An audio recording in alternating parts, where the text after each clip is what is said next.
Are you going to get a copyright strike if you use Filmora's AI generated music? The answer to your question is yes and no. That's what we're going to go over in this video. So to get started, we're going to go ahead and generate an AI track here. So I'm going to go over to audio, select AI music. I'm going to go over to tool, and I'm just going to hit start, and I'm going to generate one song here. Okay, a very short song. Let's make it sad. Go ahead and hit start. Hopefully this doesn't take too long.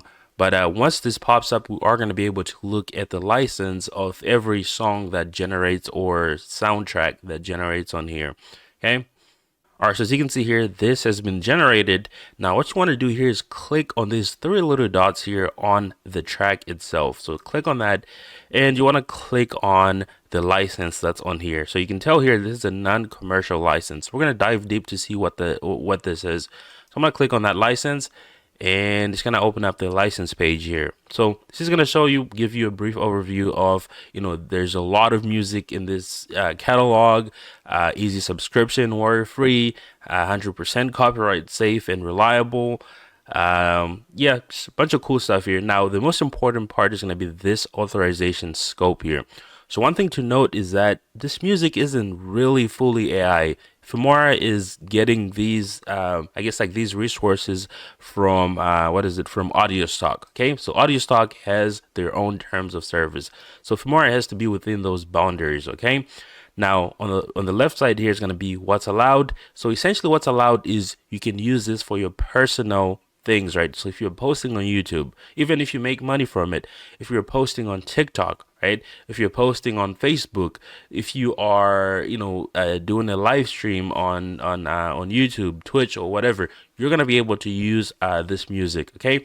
And one of the limitations is going to be that you have to be subscribed to Filmora in order to have this license. So if you are using a cracked version of Filmora and you use this, you're not going to be able to prove that you are actually subscribed to Filmora. Like if you get a copyright strike and you're trying to appeal that, you have to be able to show that you are subscribed to Filmora.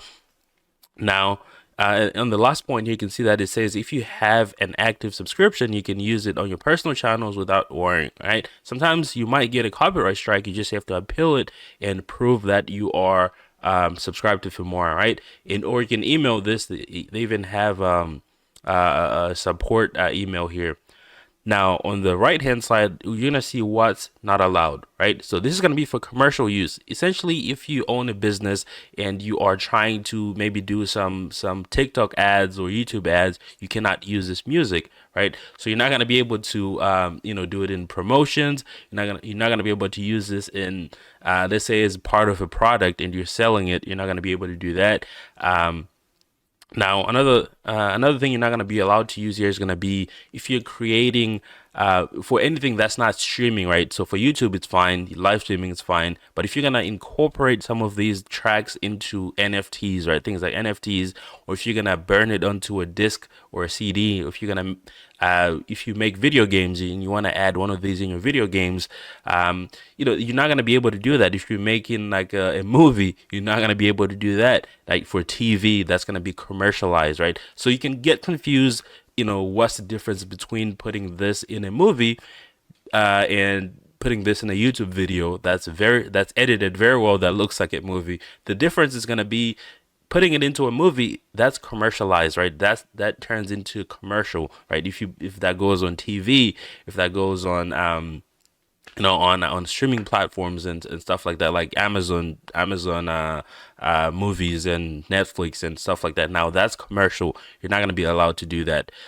So the last point here is going to be you're not going to be able to distribute, lease, or rent or distribute this resource to any third party, right? So Filmora is already the third party here because they're releasing these resources from audio. Forget the name. What is it? From Audio Stock, right? So you're not going to be able to do the same thing they're doing. You're not going to be able to make someone pay to have access to this. So let's say you generate a bunch of these and you create your own database where you have people subscribe so they have access to these music, to these songs or soundtracks. You're not going to be able to do that.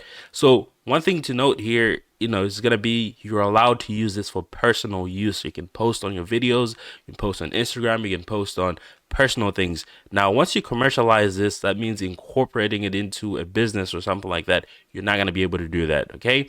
Or actually trying to make money from it or selling it as a third party or to any third party. Now, you're not going to be able to do that. Now, you also have some frequently asked questions here. The first one is, can a company with a business plan use the audio assets in Filmora? The answer is no. You're not going to be able to do that. There's no commercial use for audio assets. You also have what are the authorization scopes for the audio assets under your individual plan in Filmora?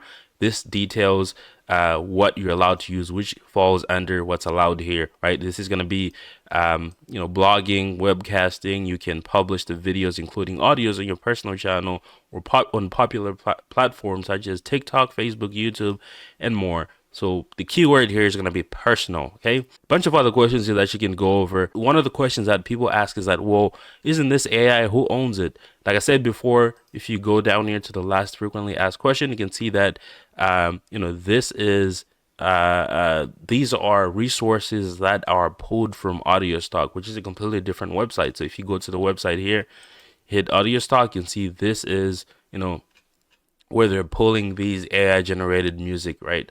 But yeah, so that is pretty much it for this video. Thank you so much for watching. Make sure to go ahead and hit the subscribe button below if you haven't already. I'll see you guys in the next one. Peace.